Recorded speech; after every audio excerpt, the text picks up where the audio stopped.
I was listening to the language that people were using about the healthcare debacle. There's a word, debacle. It was a healthcare debacle. The fact that this law didn't pass, this bill didn't pass. Even guys like I really respect, like Charles Krauthammer, who was very high up on my list of top commentators, said this is incalculable damage to Donald Trump. And everybody kind of I was talking about yesterday how Trump is going to go left because he can't find any love from the Freedom Caucus on the right. And I have to say, I did complain about the Freedom Caucus. They have not yet proved. I mean, they chased out John Boehner. They're looking like they might chase out Paul Ryan. They have not yet proved that they can do anything but get in the way, but obstruct. Somewhere along the line, we conservatives, people like me and the Freedom Caucus, are not in the majority. Some point along the line, you fight and fight and fight to get as much of what you want as you can, but somewhere along the line, you got to govern. You got to let the government work, or else you just become the party of no. So after this health care vote, as I predicted, I said if this goes south, he's going to start reaching out to Democrats. So don't let it go south. So he won't do that. But this is what he said. And Trump said he was going to reach out to Democrats. And Scary Spicer at a press conference was asked by Jonathan Karl, I think, of ABC, was Trump serious? And Spicer said, yeah. Is the president serious about working with Democrats going forward after what happened with health care?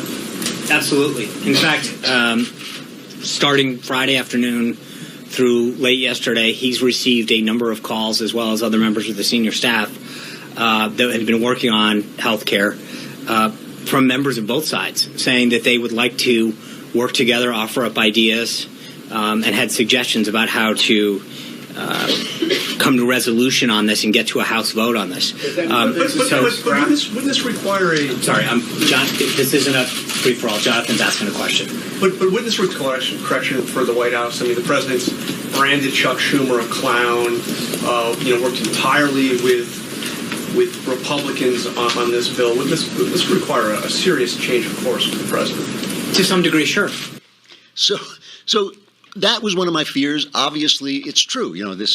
Trump is a flexible guy who has a lot of left-leaning feelings, and so that fear is still in operation. But the stuff that he's done on the right already, that is developing on the right already, has been very, very impressive. The Neil Gorsuch appointment, even though it hasn't gone through yet, has been very good and may result in them killing the filibuster. I mean, Schumer says he's going to filibuster this incredible appointment, and they may just, Mitch McConnell just may kill the filibuster altogether, which would be a really amazing thing, and then they'll just have an up and down vote on this guy. Rex Tillerson is out there talking to North Korea and saying we're done being patient with this. He's dealing with China. I mean, there's a lot of good options, not a lot of good options. There are some really good options for basically getting rid of this regime in North Korea, which is just tormenting these people and keeping them in poverty because this fat, crazy guy, this fat, crazy family of fat, crazy people is running this country, And so Tillerson is really taking a good hard line with them and a strategic line. And Jeff Sessions yesterday, he came out and said, we're going to start penalizing sanctuary cities who are breaking the law. He talked about the fact that they're going to deny them some of these legal grants that they get. So this is, let's hear Sessions talking about this. Failure to deport aliens who are convicted of criminal offenses puts whole communities at risk, especially immigrant communities in the very sanctuary jurisdictions that seek to protect the perpetrators. DUIs, assaults, burglaries, drug crimes, gang rapes, crimes against children, and murderers. Countless Americans would be alive today, and countless loved ones would not be grieving today if these policies of sanctuary cities were ended. Not only do these policies endanger lives of every American, just last May, the Department of Justice Inspector General found that these policies also violate federal law. The president has rightly said disregard for law must end. In his executive order, he stated that it is the policy of the executive branch to ensure that states and cities comply with all federal laws, including all immigration laws.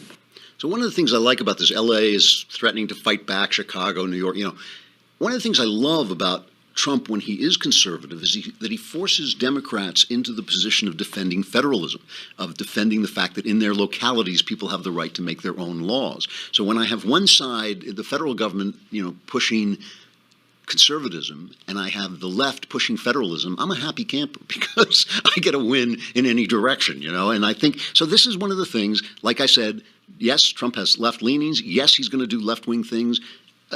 I didn't win the election. My guy didn't win the election. My guy didn't win the primaries. Another guy did. I don't think any other person could have beat Hillary Clinton besides Donald Trump. So I think that is a plus.